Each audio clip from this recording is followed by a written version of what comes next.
अपना स्थान ग्रहण करें। सभी बैठे, अपने अपने स्थान पर सभी बैठे और वहीं आरती आप सभी के पास आएगी।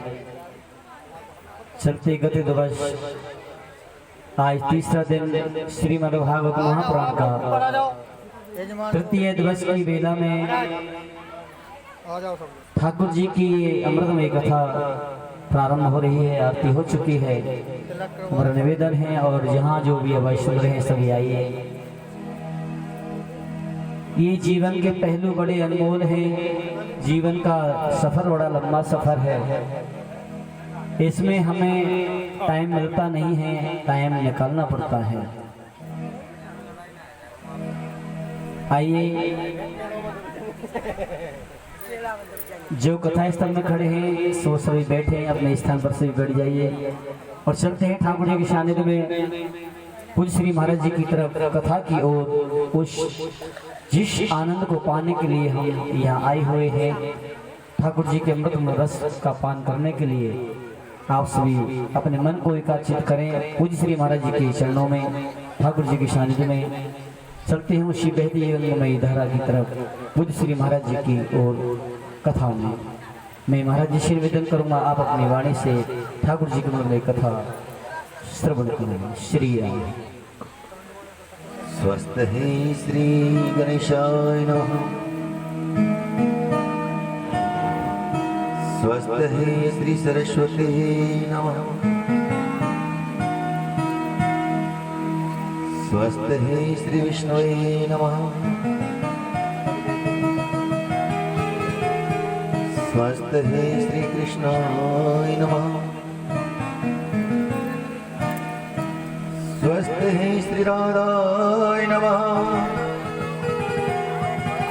स्वस्थ है श्री मात पितृ चरण कमलभ्यो नमः।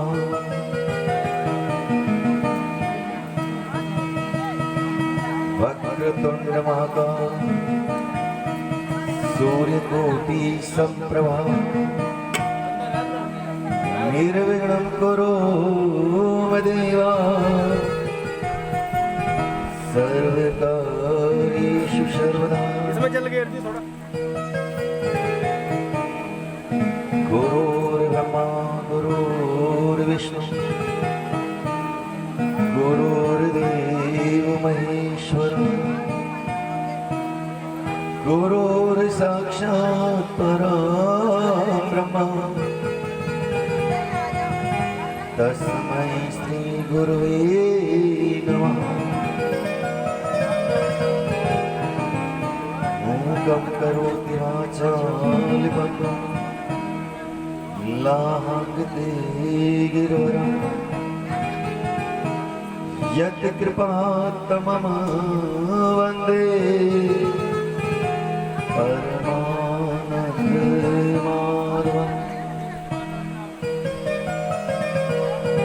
अखंड मंगलाकारं व्यापति चराचरं तत्पदकं द्रष्टेन तस्मै श्री गुरुवे नमः।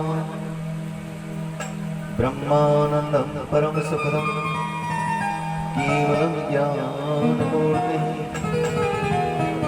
रन्ध्रातीतं गगनसदृशं तत्मश्रादिलक्ष्यम् कृष्णाय वासुदेवाय हरे परमात्मने प्रणतकलेशनाशाय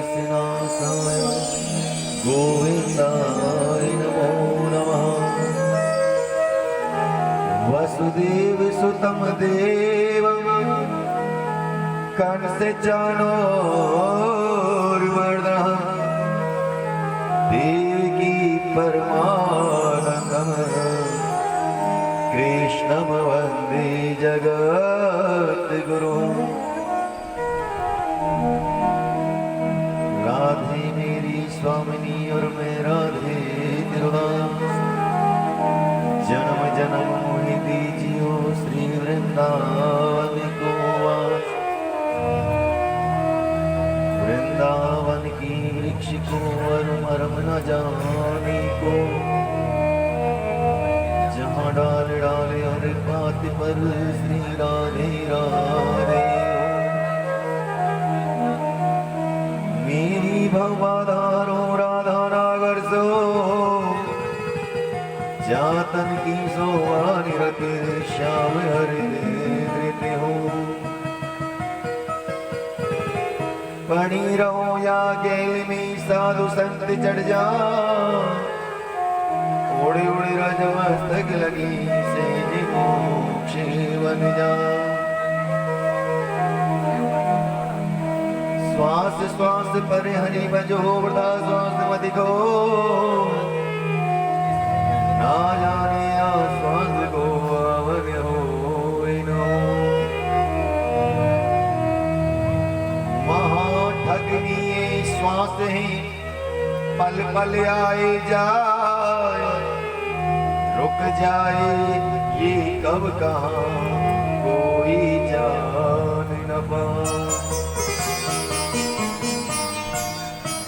राधे मेरी मात है और पिता मेरे घनश्याम इन दोनों के चरणन में मेरा कोटि कोटि प्रणाम।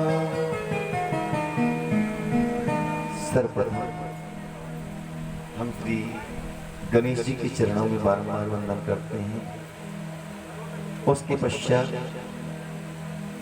भगवान विष्णु के चरणों में बारंबार वंदन करते हैं। भगवान कृष्ण के चरणों में बारंबार वंदन।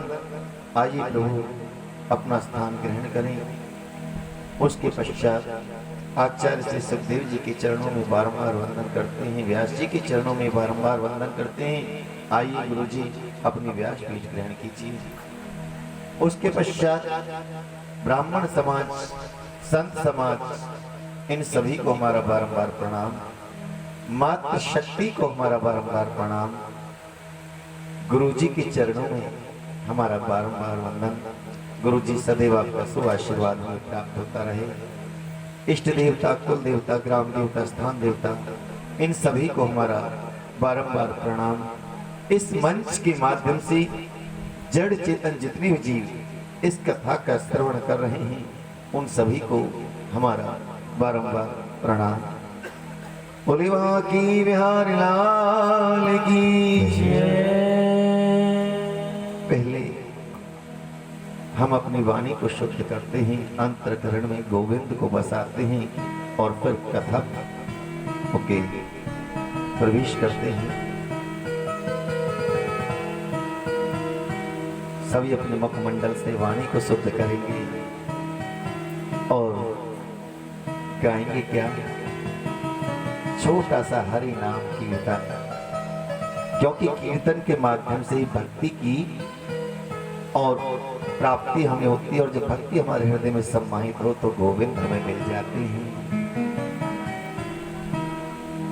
जय राधे राधे गोविंद गोविंद राधे, जय राधे राधे गोविंद गोविंद राधे, राधे राधे गोविंद गोविंद राधे, जय राधे राधे गोविंद गोविंद राधे, गोविंद राधे गोपाल राधे, गोविंद राधे गोपाल राधे, गोविंद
मुख से बोलोगे तो वाणी शुद्ध होगी, और वाणी शुद्ध होगी तो अंतःकरण में गोविंद बसेगा। क्योंकि कन्हैया कहता है जहां पर दुर्गुण है अवगुण है वहां मैं नहीं जाता। यदि हम अपने घर किसी अतिथि को बुलाएं और द्वार पर ही कचड़े का ढेर डाल दें तो वो अतिथि द्वार पे से ही लौट जाता है। इसलिए वाणी को शुद्ध करना है और शुद्ध करके अंतःकरण में गोविंद को बसाना है। राधे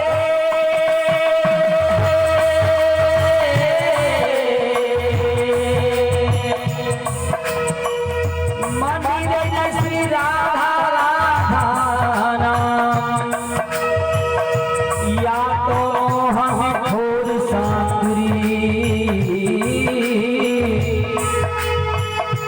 या मोहन नंदगाम। ढूंढ फिरी सबिरा वृंदावन, ढूंढ फिरी सबिरा वृंदावन, नंदी दिखाना श्याम, नंदी दिखाना श्याम। व्यासदास की जीवन राधे, धन वृंदावन धाम। जय राधे राधे गोविंद गोविंद राधे, जय राधे राधे गोविंद गोविंद राधे, जय राधे राधे गोविंद गोविंद राधे, राधे राधे गोविंद गोविंद राधे, गोविंद राधे बोलो गोपाल राधे, गोविंद राधे बोलो गोपाल राधे, गोविंद राधे बोलो गोपाल राधे, गोविंद राधे बोलो गोपाल राधे, राधे राधे गोविंद गोविंद राधे, राधे राधे गोविंद गोविंद राधे, गोविंद राधे राधे गोविंद राधे गोपाल राधे, गोपाल राधे गोविंद राधे राधे गोपाल राधे, गोपाल राधे गोविंद राधे राधे गोपाल राधे, गोपाल राधे गोविंद राधे राधे, राधे राधे गोविंद गोविंद राधे, राधे राधे गोविंद गोविंद राधे, राधे राधे गोविंद गोविंद राधे, राधे राधे गोविंद गोविंद राधे, राधे राधे गोविंद गोविंद राधे, राधे राधे गोविंद राधे, राधे राधे गोविंद गोविंद राधे, राधे राधे गोविंद गोविंद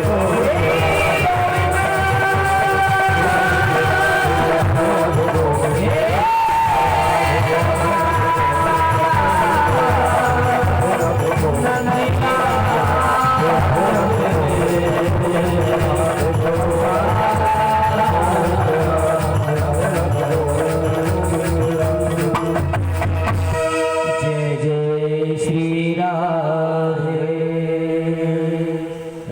सच्चिदानंद रूपाय विश्वोत्पत्त्यादिहेतवे तापत्र विनाशाय श्री कृष्णाय वयं नमः। सच्चिदानंद जो सच्चित और आनंद के स्वरूप हैं, विश्वोत्पत्त्यादि हेतवे जो विश्व की उत्पत्ति के कारण स्वरूप हैं, तापत्र विनाशाय जो तीनों प्रकार के तापों को विनष्ट करने का सामर्थ्य रखते हैं, जो सक्षम हैं, श्री कृष्णाय वयं नमः। उन श्री कृष्णचंद्र भगवान के चरणों में हम बारंबार वंदन करते हैं। वे आज और अब की कथाओं का शुभारंभ करते हैं। आपने बीते दिन सुना कि जब राजा परीक्षित को श्रृंगी ऋषि ने श्राप दिया कि आज से 7वें दिन तुम्हें तक्षक डसेगा और तक्षक सर्प के डसने के कारण तुम्हारी मृत्यु होगी। तो राजा परीक्षित को जब ज्ञात हुआ कि श्रृंगी ने उन्हें श्राप दिया है, तो अपने राज्य का त्याग कर दिया। राजगद्दी पर अपने ज्येष्ठ पुत्र जनमे जी को आसक्त किया और गंगा तट पर पहुंचे। सो उनकी मृत्यु को सुधारने के लिए स्वयं सर्वभूत हृदय श्री सुखदेव जी का वहां पर आगमन होता है। तो जो अन्य संतजन बैठे थे वो बोले, अब कल्याण हो गया परीक्षित आपका। क्यों? क्योंकि आपकी मृत्यु को सुधारने के लिए और स्वयं सुखदेव जी जो आए। परीक्षित ने सुखदेव जी के श्री चरणों में बारंबार वंदन किया और कहा कि प्रभु, आप जैसे महापुरुषों का तो नाम ही स्मरण कर लिया जाए ना, तो अमंगल दूर हो जाते हैं। आपके दर्शन करने का अवसर मुझे प्राप्त हुआ, इससे बड़ा मेरा क्या सौभाग्य होगा। परीक्षित महाराज ने और सुखदेव जी का पूजन किया। संतों ने इशारा किया, सुनो, ज्यादा इनकी प्रशंसा नहीं करना। यदि ज्यादा प्रशंसा आप इनकी करते हो तो उठ करके चले जाएंगे, क्योंकि इन्हें ज्यादा प्रशंसा सुनना पसंद नहीं है। इसलिए राजा परीक्षित ने सुखदेव जी का पूजन किया और तुरंत उनसे एक प्रश्न कर डाला। समय नष्ट नहीं किया, तत्काल एक प्रश्न किया, गुरुजी मुझे तो एक प्रश्न का उत्तर दीजिए। बोले क्या? कि जिस व्यक्ति की मृत्यु निकट है, जो जल्दी मरने वाला है, उसको क्या करना चाहिए? उसको क्या करना चाहिए? कृपया करके मुझे बताइए। परीक्षित चाहते हैं तो ये भी कह सकते थे कि गुरुजी आप मेरी मृत्यु को टाल दीजिए, और सुखदेव स्वामी के अंदर इतना सामर्थ्य है कि वे परीक्षित की मृत्यु को टाल सकते हैं। लेकिन उन्होंने ऐसा नहीं कहा। उन्होंने कहा, प्रभु ऐसा बतलाइए कि जो जल्दी मरने वाला व्यक्ति है ना, जिसकी मृत्यु निकट है, उसको क्या करना चाहिए?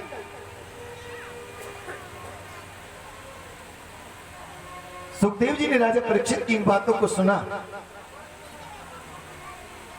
और कहा, राजन जल्दी मरने वाले को क्या करना चाहिए? ये जो तुमने प्रश्न किया है ना, ये अपने लिए नहीं किया। ये प्रश्न जो आपने किया है, ये समाज के कल्याण के लिए किया है, समाज के उत्थान के लिए किया है। एक बात आपको बतलाएं, सतयुग के अंदर व्यक्ति की आयु कितनी थी? सतयुग के अंदर व्यक्ति की आयु थी 1,00,000 वर्ष। और जब सतयुग के बाद में त्रेता आया तो 1 जीरो हटा दीजिए, 100 उम्र हो गई 10,000 वर्ष। फिर उसके बाद द्वापर आया तो 1 जीरो फिर हटा दीजिए, 100 उम्र हो गई 1,000 वर्ष। और उसके बाद कलयुग आया तो कलयुग में 1 जीरो और हटा दीजिए, तो आयु हो गई 100 वर्ष। तो यहां पर कलयुग के अंदर व्यक्ति की आयु निर्धारित की है 100 वर्ष, और 100 वर्षों में से भी आधे वर्ष तो हमारे सोने में ही निकल जाते हैं, निंद्रा में निकल जाते हैं। और जो बाकी शेष समय बचा है उसमें क्या करते हैं? उसमें भी कुछ समय लड़कपन में निकल गया, बालावस्था में निकल गया, कुछ गृहस्थी के कार्यों में निकल गया, और ऐसे ही जैसे आए थे ना, वैसे ही सारा समय, सारी आयु नष्ट हो जाती है। सो आकर के किया क्या? कुछ भी नहीं किया। और कलयुग के अंदर 100 वर्ष निर्धारित की गई थी, लेकिन सज्जनों, जो प्रेजेंटली और जो इस समय जीव की आयु वह 70 वर्ष पर आकर के सीमित हो गई है। 70 वर्ष से आगे कोई बिरला ही चल पाएगा, यानी कि आयु रह गई 35 वर्ष, क्योंकि 35 वर्ष तो सोने में निकल गए। सो आकर के किया क्या? कुछ नहीं किया। जैसे आए थे ना वैसे ही चली जाती है। आने जाने का चक्र, जन्म लेना मर जाना, यही जीवन भर चलता रहता है। 84 लाख योनियों में जीव घूमता रहता है, लेकिन अपने कल्याण के लिए कोई उत्थान नहीं करता है, कोई प्रयास नहीं करता। और हे राजन परीक्षित, तुमने कहा है कि जल्दी मरने वाले को क्या करना चाहिए? तो जल्दी मरने वाले के लिए सबसे बड़ा धर्म है कृष्ण कथा। उन्हें कृष्ण कथाओं का रसपान करना चाहिए, गोविंद की कथाओं का अनुमोदन करना चाहिए, श्रवण करना चाहिए, जिससे जीव का कल्याण हो। गोविंद की चिन्मयी भक्ति जीव के हृदय में प्रफुल्लित हो और जीव का इस संसार से, इस भव सागर से उद्धार हो जाए। हो तेरे काम न कोई आवे गो, करिले भजन हरि का। तेरे काम न कोई आवे गो, करिले भजन हरि का। तेरे काम न कोई आवे गो, करिले भजन हरि का।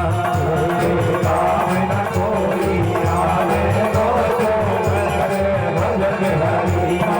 भजन हरि का हिया, करिले भजन हरि का। करिले भजन हरि का भैया, करिले भजन हरि का। तेरे काम न कोई आवे गो, करिले भजन हरि का। तेरे काम न कोई आवे गो, करिले भजन हरि का।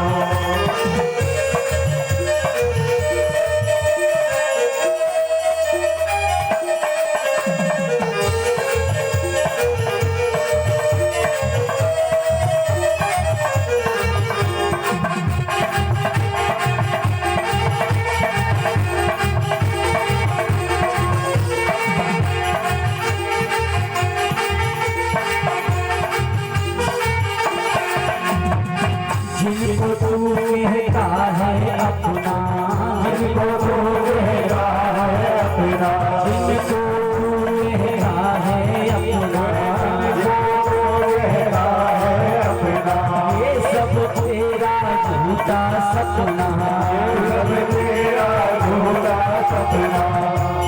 ये संसार कैसा है, ये दुनिया कैसी है? जैसे दूल्हे संगी बारात चले, गजबाज चले जब की असहारी, और भीड़ संग में धर्म चले, लघु बालक के संग में महंगाई। सूर्य के संग शस्त्र चले, और भगत के संग चले हरि प्यारे। भैया अंत समय कोई संग चले ना, संग चले एक करनी तुम्हारी, संग चले एक करनी तुम्हारी, संग चले एक करनी तुम्हारी। जिनको तू कहता है अपना, ये सब तेरा झूठा सपना, ये सब तेरा झूठा सपना। हाथ पसारे जाए गो, करिले भजन हरि का। तेरे काम न कोई आवे गो, करिले भजन हरि का। करिले भजन हरि का भैया, करिले भजन हरि का। करिले भजन हरि का भैया, करिले भजन हरि का। तेरे काम न कोई आवे गो, करिले भजन हरि का। तेरे काम न कोई आवे गो, करिले भजन हरि का। ऐसे ही एक बुढ़िया मैया से महाराज जी ने पूछा था, पिछली कथा में अभी हुई थी, हाँ भूपानी महाराज तो एक मैया से पूछा, मैया भजन कर ले, तेरे काम आएगा, तेरा अंत समय चौथापन चल रहा है। तो बड़ी देर में तो बोली, सोच समझ करके बोली। महाराज जी फिर दोबारा बोला, मैया मैं कह रहा हूँ जो सुन रही हो ना, पनी सुन रही हूँ बाबा। महाराज जी सुन रही हो, पर क्या करूँ, क्या है। पन की वो भजन भी करके देख लिया, वो भी चला गया छोड़ के, हाँ वो भी नहीं रहा, क्या करूँ भजन करके। तो ऐसी बात को मन में धारण मत कर लेना कभी। एक नेगेटिव बात को हम, जो सही बात होती है उसको नकार देते हैं, और एक नेगेटिव बात को हम अपने धारण कर लेते हैं। बन की भजन क्या करेंगे, वो कर लिया, वो भी चला जाता है। मेरे भजन हरि का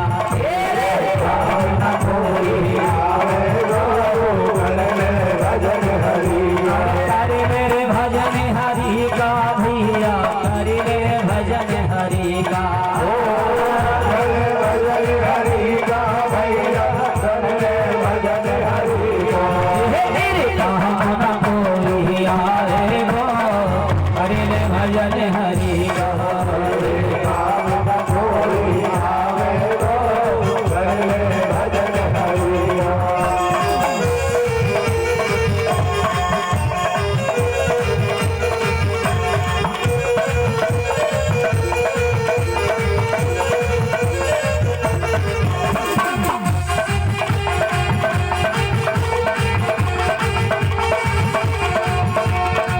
इस जग में तू आया अकेला, उड़ जाए काउन हंसी अकेला। इस जग में तू आया अकेला, उड़ जाए काउन हंसी अकेला।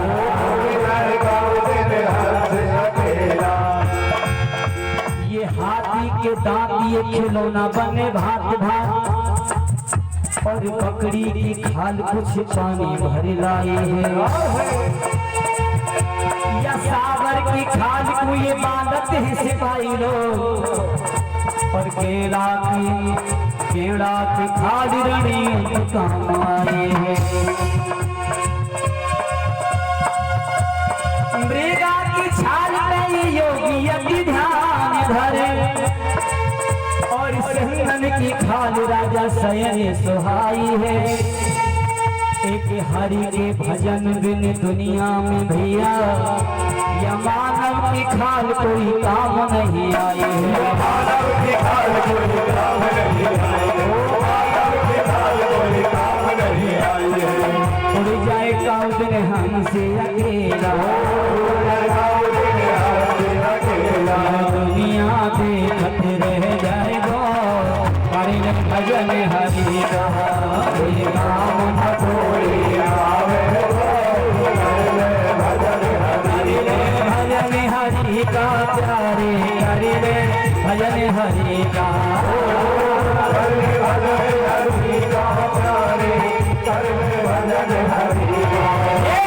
काम न कोई आवे गो, हरि रे भजन हरि का। भजन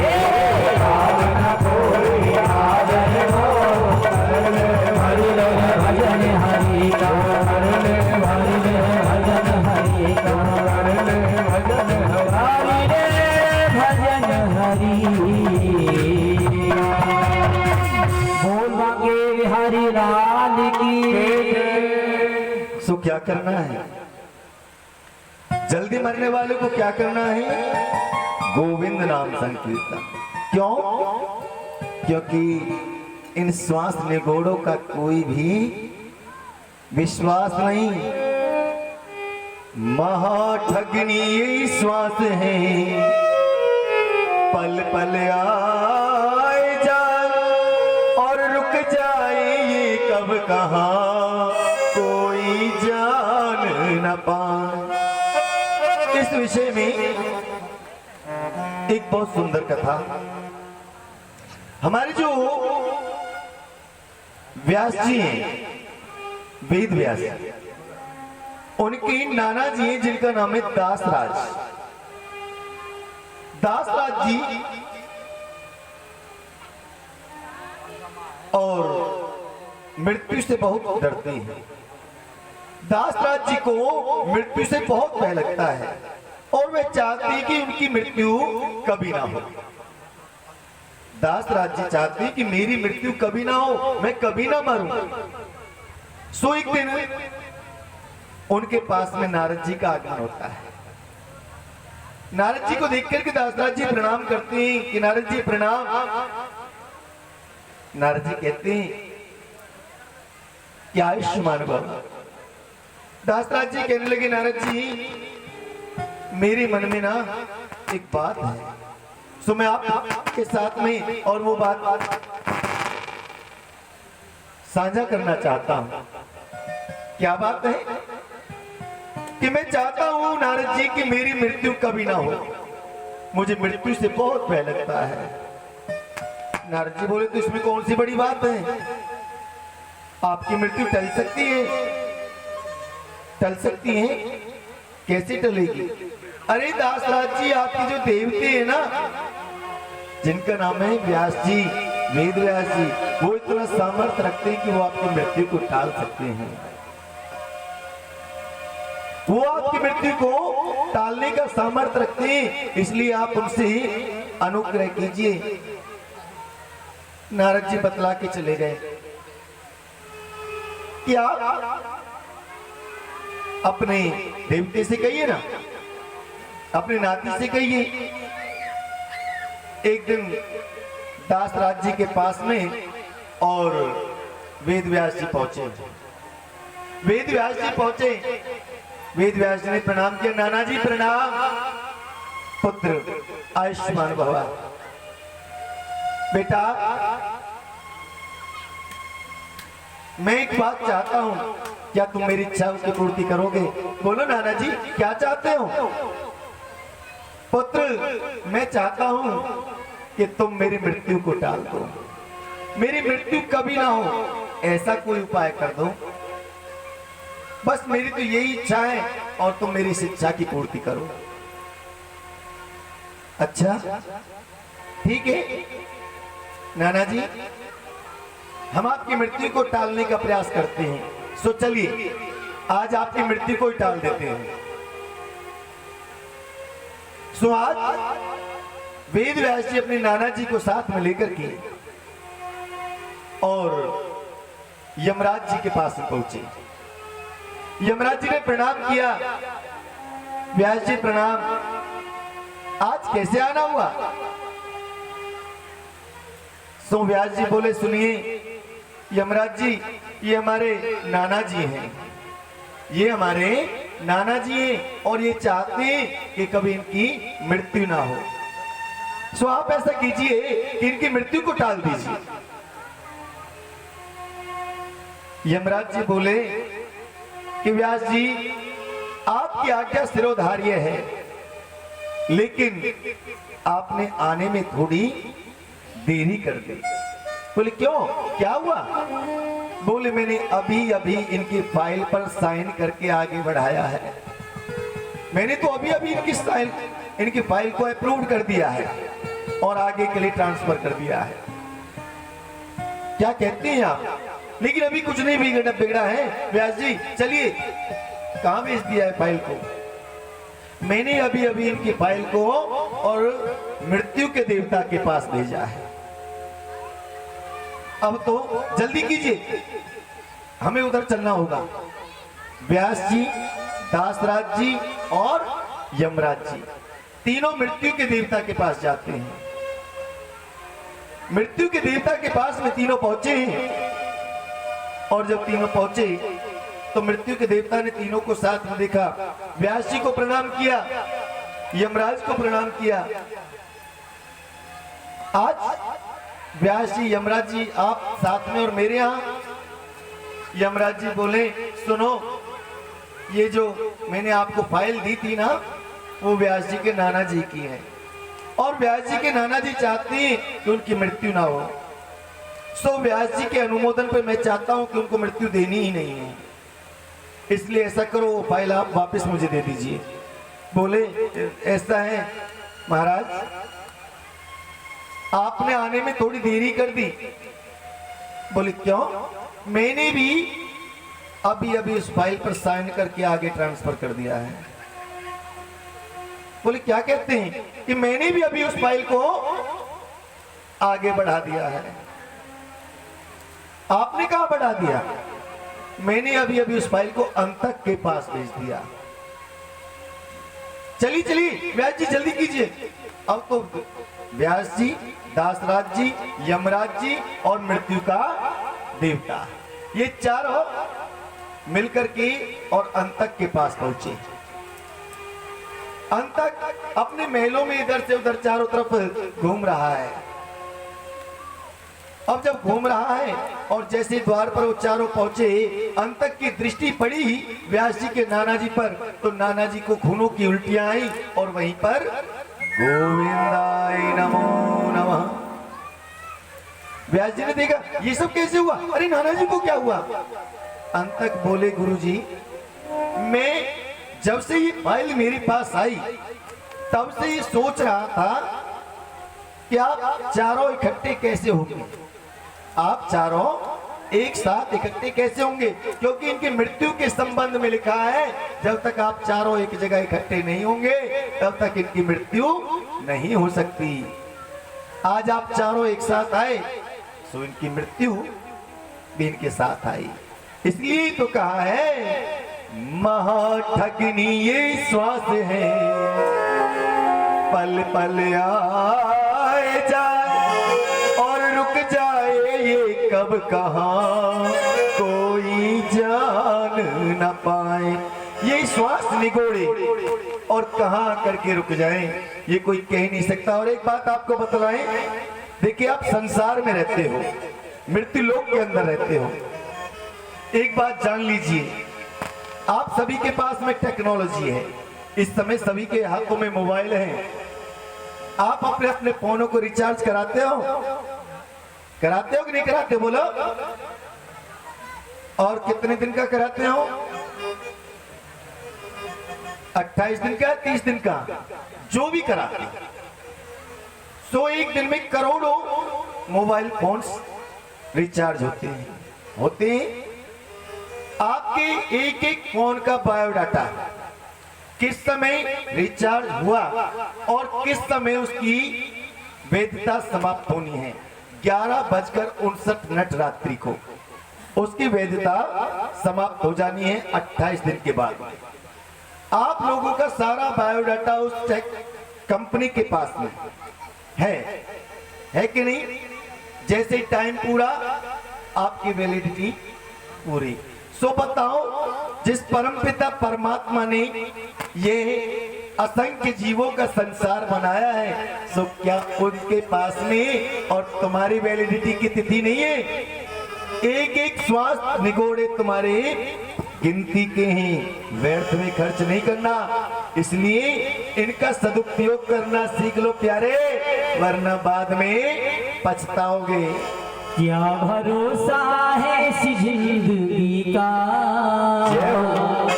क्या भरोसा है इस जिंदगी का, साथ देती नहीं किसी का, किसी का साथ देती नहीं किसी का, किसी का साथ देती नहीं किसी का, किसी का साथ देती नहीं किसी का। क्या भरोसा है इस जिंदगी का, क्या भरोसा है इस जिंदगी का, साथ देती नहीं किसी का, किसी का साथ देती नहीं किसी का, किसी का साथ देती नहीं।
जलते जलते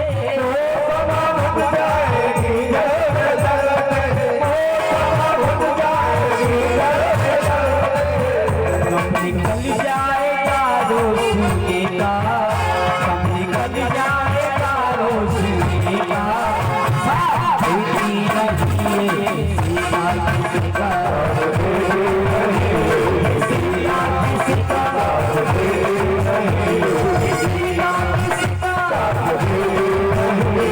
सीता किसी का,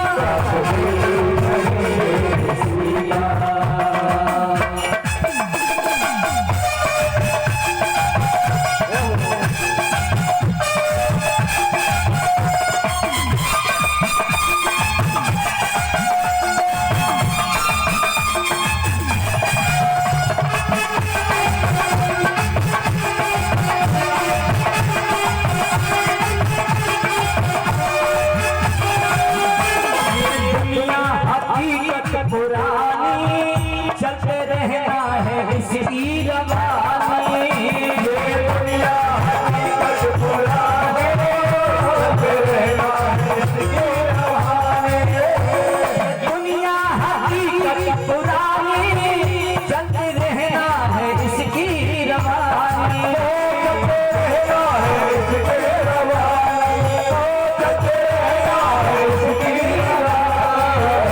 इसकी पूरा हजी पूरा दूंगा साथ तेरी नहीं है सीता किसी का, सीता किसी का, सीता किसी का, सीता किसी का,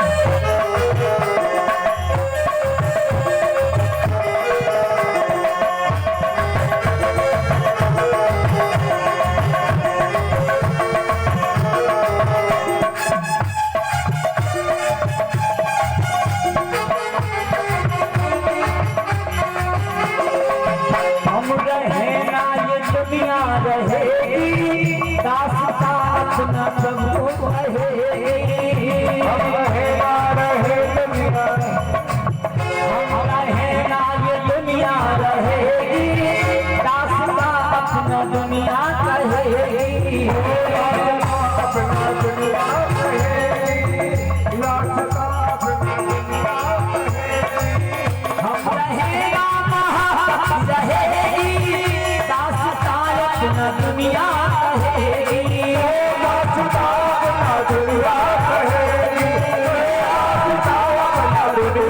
कहेगी, नाम रह जाए, नाम रह जाएगा आदमी का, नाम रह जाएगा आदमी का, तेरी नहीं है सीता किसी का, सीता किसी का,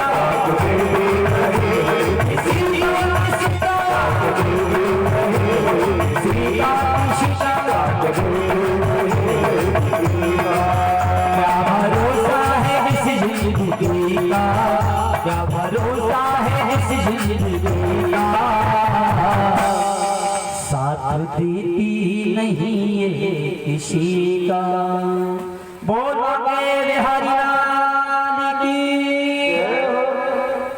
सुहाज आचार्य श्री सुखदेव जी महाराज कहते कि सुनो, अपने मन को जो समस्त विषयों का कारक है, मन को गोविंद के चरणों में लगाना है, और ये मन ही समस्त बंधनों का कारण है। सज्जनों, राजा ने कहा मन तो बड़ा चंचल होता है गुरुजी, मैं मंदिर गया, आपने कहा ठाकुर जी को फूल चढ़ाओ, सुमन चढ़ा दिया, वस्त्र चढ़ाओ, चढ़ा दिया, आपने कहा अपने मन को चढ़ाओ, सो मन को कैसे चढ़ाऊं गुरुजी, तो मन को तो मैं नहीं चढ़ा सकता। मन के हारे हारे है, मन के जीते जी, मन के हारे हारे है, मन के जीते जी,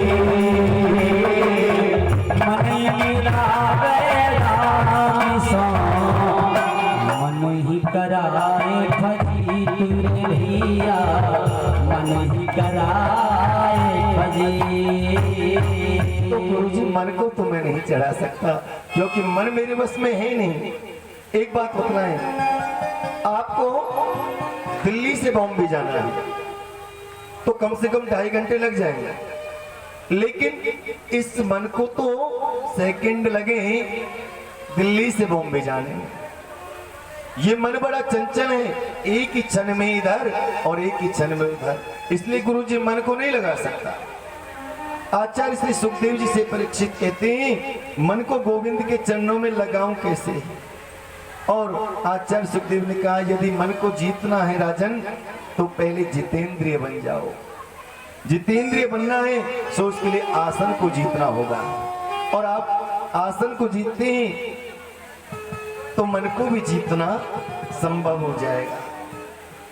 इसलिए जल्दी मरने वाले व्यक्ति के लिए यदि कोई और सबसे जल्दी करने वाला कोई कार्य है तो है कृष्ण कथा। इसके लिए आचार्य सुखदेव कहते हैं, मैं आपको सर्वप्रथम सृष्टि वर्णन की कथा कहता हूं। एको हम बहु श्यामा, यही राजन जब प्रकृति का एक या एक से अधिक होने की इच्छा जागृत होती है ना, तो जल के अंदर एक अंड का निर्माण होता है। जल के अंदर एक अंड का निर्माण होता है, और कुछ समय के बाद उस अंड के अंदर मानवीय अंगों का छटना प्रारंभ हो जाता है। तो 5, 6, 7, 8, 9 महीने के पश्चात नार जमा आयन, नार कहती जल को और आयन कहती जो उसके अंदर निवास करता है, नारायण भगवान का प्राकट्य हो जाता है। बोले नारायण भगवान की जय। अब नारायण भगवान की नाभि से एक कमल पुष्प उत्पन्न होता है, और कमल पुष्प की पंखुंडियों के बीच में ब्रह्मा जी का प्राकट्य हो जाता है। बोले ब्रह्मा जी भगवान की जय। अब ब्रह्मा जी ने मन में सोचा कि मुझे प्रकट करने वाला कौन है, मुझे प्रकट करने वाला कौन है, मेरा जन्मदाता कौन है। सो ये मन में सोचते हैं, और कमल की डंडी को पकड़ के कभी जल के ऊपर जाते हैं, कभी नीचे जाते हैं, इसी प्रकार से ऊपर नीचे आते जाते हैं। लेकिन ये नहीं मालूम पड़ता है कि तुझे जन्म देने वाला कौन है, तेरा जन्मदाता कौन है। मन में एक आकांक्षा है कि मैं जानूं कि मुझे प्रकट करने वाला कौन है। सो आकाश से शब्द पर सर्वप्रथम शब्द की उत्पत्ति होती है कि बेटा आप तप कीजिए, तप कीजिए, तप कीजिए। सो ब्रह्मा जी तप करने के लिए बैठ जाते हैं। अब ब्रह्मा जी की तपस्या से ही नारायण भगवान प्रसन्न होते हैं। नारायण भगवान बोले, क्या बात है? बोले प्रभु जी मुझे क्यों प्रकट किया, कारण क्या है, उद्देश्य क्या है? नारायण भगवान बोले, आज से मैं तुम्हें विधाता बनाता हूं, इस समस्त सृष्टि का विधाता तुम्हें बनाता हूं। अब आप सृष्टि कीजिए। आपका कार्य है, मुख्य उद्देश्य है कि आप सृष्टि करें। ब्रह्मा जी सृष्टि करने लगे। सनक, सनंदन, सनातन, संत कुमार 4 भाइयों को प्रकट किया, जाइए सृष्टि कीजिए। चारों भाइयों ने कहा, ना ना ना पिताजी, हमें सृष्टि नहीं करनी, हमें गृहस्थी के कार्यों में पड़ना ही नहीं है। किस लिए आए? हम तो भगवान का भजन करेंगे। मना कर दिया। सूर्य, चंद्रमा आदि देवताओं को प्रकट किया, सृष्टि कीजिए, सभी ने मना कर दिया, नहीं करनी। अब तो मन में बड़ा भारी क्लेश हुआ। जिसको प्रकट करता हूं, जिसको जन्म देता हूं, वही मना कर देता है कि मुझे सृष्टि नहीं करनी। लेकिन इस सृष्टि के कार्य को तो आगे बढ़ाना होगा। सो क्या करना है?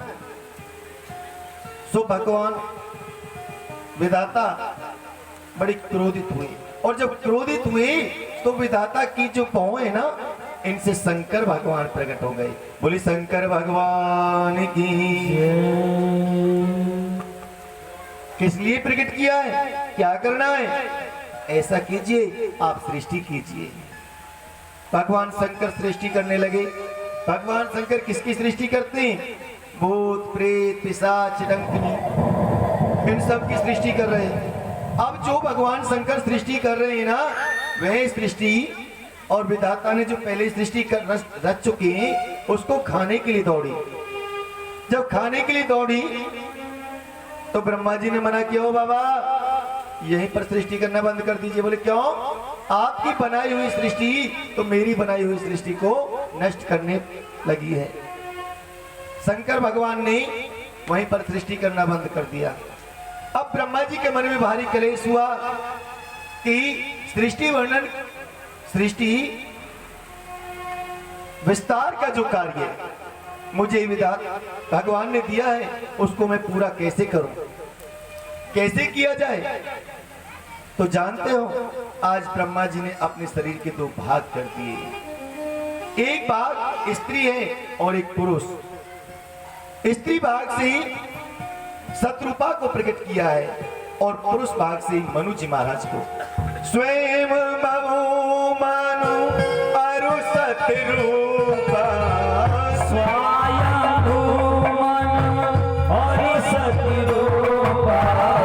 जिनसे भई सृष्टि अनुपा,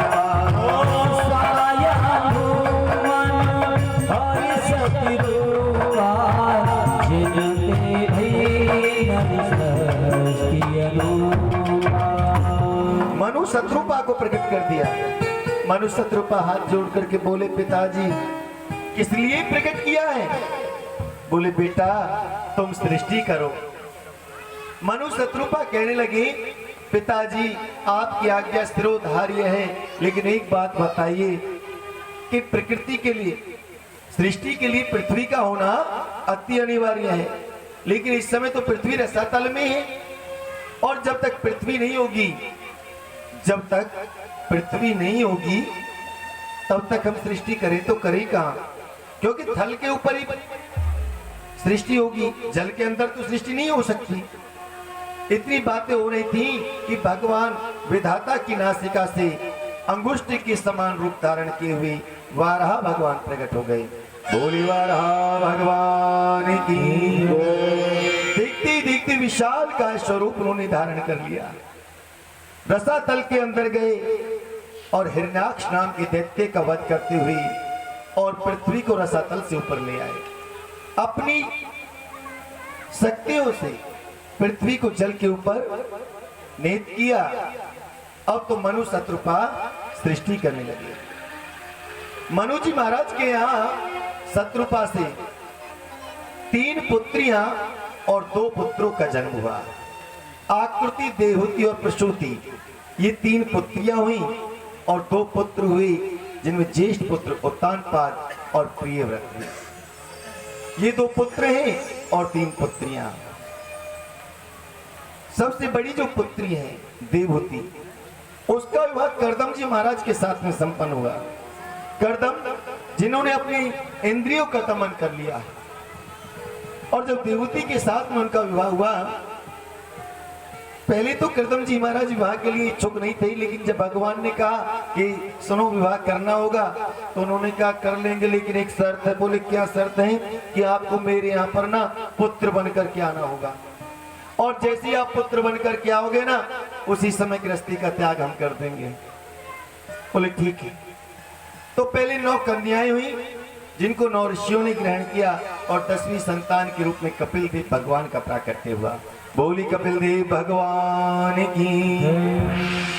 आचार्य श्री सूत जी महाराज, सुखदेव जी महाराज कहते हैं, राजन अब तो जब कपिल देव जी का प्राकट्य हो गया, तो उसी समय कर्दम जी महाराज ने गृह का त्याग कर दिया, वन में जाकर के भगवान का भजन करने लगे। और जब ज्ञात हुआ देवहूति को कि तेरा पुत्र कोई साधारण नहीं है, ये भगवान का अंश अवतार है, सो बोली पुत्र मैंने सुना है कि तुम भगवान के अवतार हो। बोले हाँ माँ। तो बतलाओ कि प्रत्येक जीव को क्या करना चाहिए, इस संसार में आया है तो क्या करना चाहिए? सो यहाँ पर कपिल देव जी कहते, माँ जिस भी जीव ने इस संसार में जन्म लिया है ना, उसके लिए एक ही मुख्य उद्देश्य है कि वे यहाँ आकर के अपनी मुक्ति का साधन प्रस्त करे। बोले बेटा वो कैसे करे?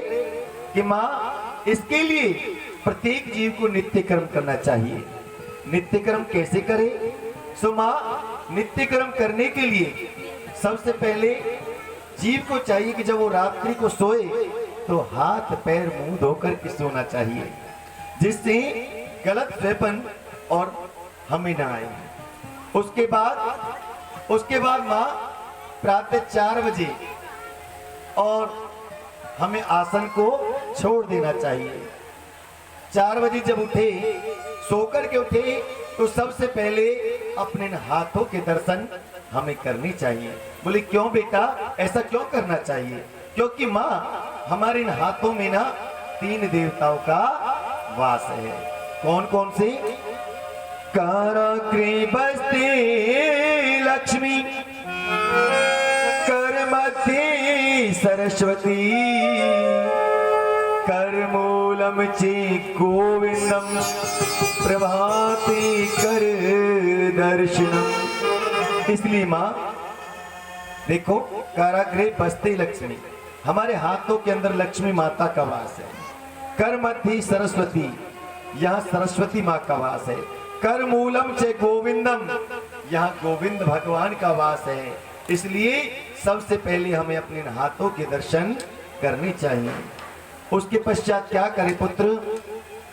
उसके बाद माँ हमें 4 पाई से नीचे पैर रखने से पहले पृथ्वी माता को स्पर्श करके प्रणाम करना चाहिए।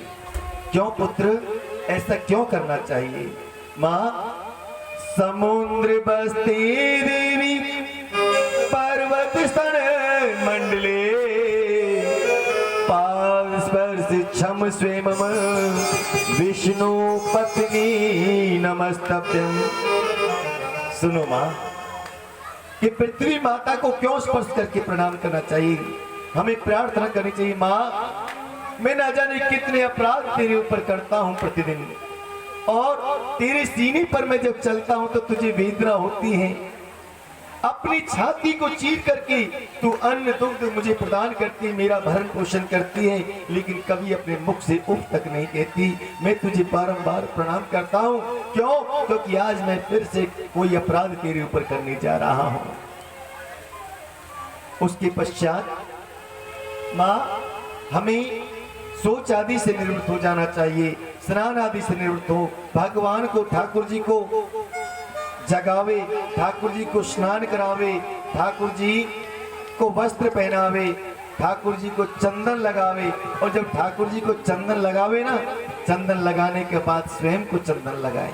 बेटा ये चंदन क्यों लगाया जाता है? चंदन लगाने से क्या प्राप्त होता है?